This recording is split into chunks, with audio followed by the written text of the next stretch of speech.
Shalom, shalom. Je vais lire dans Jean 8, versets 42 à 47. Je lis au nom du Seigneur.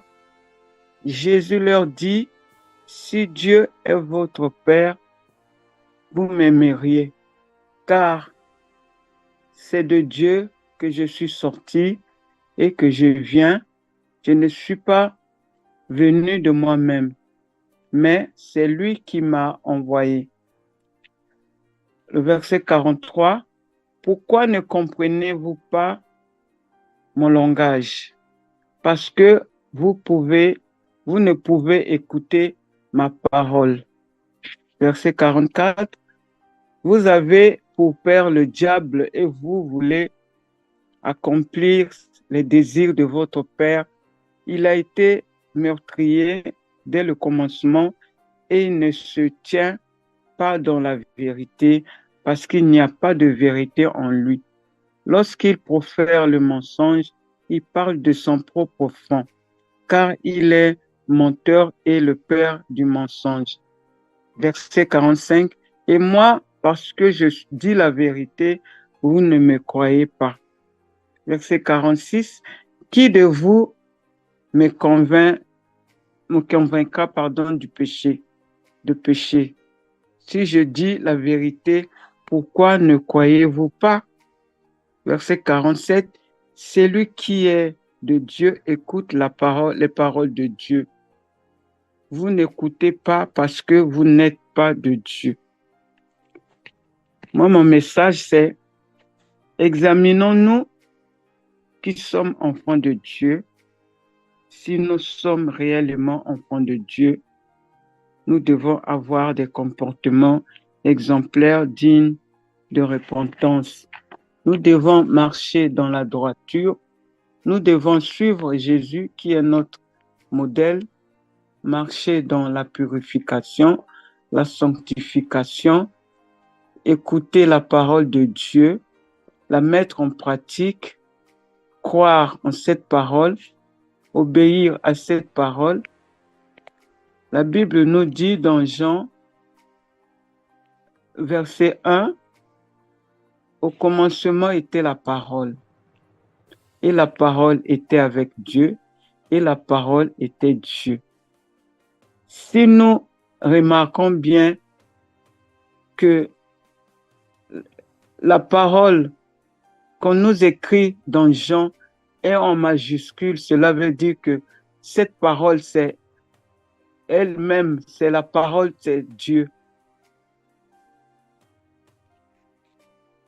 Remarquons-le bien, c'est écrit en majuscule pour nous faire voir que cette parole est Dieu lui-même. Le verset 2 nous dit, toutes choses ont été faites par elle et rien de ce qui a été fait n'a été fait sans elle. En étant enfants de Dieu, nous devons mettre la parole de Dieu en pratique pour faire de bonnes œuvres comme le recommande notre Seigneur. C'est pourquoi nous devons croire en la parole, croire en Jésus et fuir tout ce qui n'honore pas notre Dieu, c'est de ne pas se comporter comme les enfants du diable. Il est écrit dans Galates 5, 19 à 21, les œuvres de la chair sont manifestes, ce sont l'impudicité, l'impureté, la dissolution, l'idolâtrie, la magie, les inimitiés, les querelles, les jalousies, les animosités, les disputes, les divisions, les sectes, l'envie, l'ivrognerie, les excès de table, les choses semblables. Je vous dis d'avance, comme je l'ai dit, que ceux qui commettent de telles choses n'hériteront pas, le royaume des cieux. Ayons la vérité dans notre bouche, soyons honnêtes avec notre Dieu et envers les uns les autres. La parole de Dieu nous dit que Dieu est la lumière du monde. Ceux qui le suivent ne marchent pas dans les ténèbres, mais ils auront la lumière de leur vie. C'est dans Jean 8, 12 et également dans Matthieu 5, 14, il est dit, nous sommes la lumière du monde. Une ville située sur une montagne ne peut être cachée. Et on n'allume pas une lampe pour la mettre sous le boisseau, mais on la met sur le chandelier et elle éclaire tous ceux qui sont dans la maison. Donc, nous, en étant lumière, nous devons refléter cette lumière partout où nous sommes, dans tout ce que nous entreprenons pour montrer notre identité en tant qu'enfant de Dieu. Et nous devons choisir notre camp, c'est-à-dire le camp de Jésus-Christ. Croire en lui, lui que Dieu a envoyé pour nous, qui est venu, qui est mort pour nous, qui nous a justifiés sur la croix. Dieu dit dans sa parole qu'il fera la différence entre ceux qui le servent et ceux qui ne le servent pas. Je n'ai pas la référence de ce verset. En conclusion, croyons que notre Dieu, l'Éternel des armées, l'Éternel tout-puissant, croyons en sa parole qui est vérité et vie, fuyons tout ce qui n'honore pas notre Dieu, choisir le camp de Dieu, Dieu qui nous donne les avantages. Il est dit dans sa parole, dans Marc 16, 16 à 18, « Voici les miracles qui accompagneront ceux qui auront cru. En mon nom, ils chasseront les démons et ils parleront de nouvelles langues. Ils saisiront des serpents. S'ils boivent quelques breuvages mortels, il ne leur fera point de mal. Ils imposeront les mains aux malades et les malades seront guéris. » Voilà pour finir que nous devons croire en notre Dieu, que Dieu existe, qu'il est là et que Jésus-Christ est le Fils de Dieu, que c'est le Fils unique de Dieu. Dans Jean 16, verset 3, je crois, il est dit qu'il a donné son Fils unique pour nous, que nous ayons la vie éternelle en Jésus-Christ. Donc, nous devons croire en notre Dieu. Voilà mon message. J'espère que nous serons bénis par ce message. Au nom puissant de Jésus, que Dieu nous bénisse tous. Amen, amen, amen. Amen, amen, merci. Et je suis aussi sur cette lignée-là. Nous allons lire dans Colossiens 2, 14, 15. Lisons notre Seigneur souverain. Il a effacé l'acte dont les condamnations nous condamnaient et qui subsistait contre nous, et il l'a détruit en le clouant à la croix. Il a dépouillé en le clouant à la croix. Il a dépouillé les dominations et les autorités et les a livrées publiquement en un spectacle en triomphant d'elles par la croix. Ce que je peux dire par ici est que notre Dieu, Jésus le Christ est venu, il est mort sur la croix pour nous sauver. Donc, rien ne pourra nous attacher encore sur cette terre si nous sommes nés de nouveau. Si nous sommes nés de nouveau, nous allons le lire dans Luc 10. Si nous sommes nés de nouveau, Nous allons le lire, excusez-moi, dans Luc, dans 2 Corinthiens 5, 17. Si quelqu'un est en Christ, il est une nouvelle créature. Les choses anciennes sont passées et voici toutes choses sont devenues nouvelles. Veut dire que nous pour lesquels il est monté sur la croix, nous qui avions accepté Jésus le Christ, si nous sommes nés réellement de nouveau pour accepter Jésus le Christ, eh bien les dominations, les principautés, tout ce que nous disions là ne devait pas prendre place chez nous. Nous devons les envoyer loin, très loin, par nos comportements.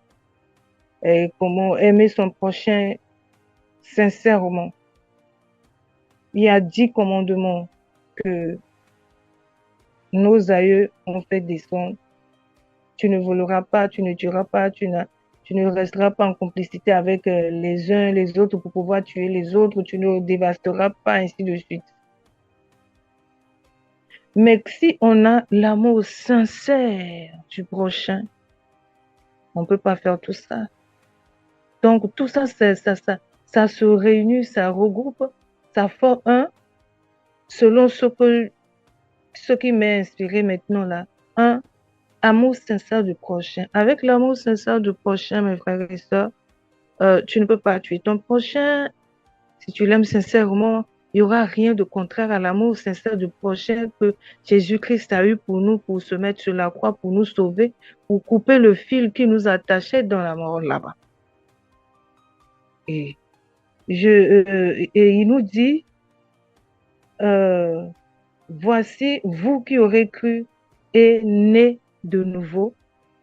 Nous allons le voir dans Luc 10, verset 19. Il dit, voici nous qui avons cru.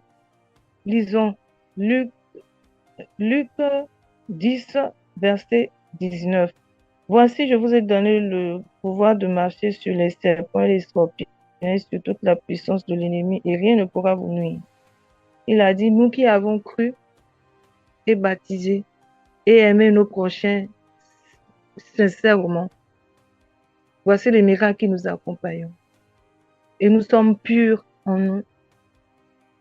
Nous allons marcher sur tout ce que ça dit, là où nous foulons la plante de nos pieds, nous suivons notre Jésus, notre Dieu.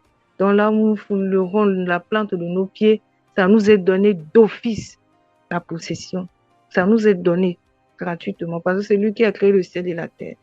Mais à condition que nous soyons dignes, intègres et sans reproche. C'est ça qui est un peu difficile pour nous les humains. Donc nous allons cultivons seulement l'amour sincère du prochain. Ça ouvrira toutes les portes. Que Dieu nous aide. Voilà ce que j'ai à partager ce soir. Amen, amen, amen. Shalom, shalom. Nous allons prendre le nombre 1.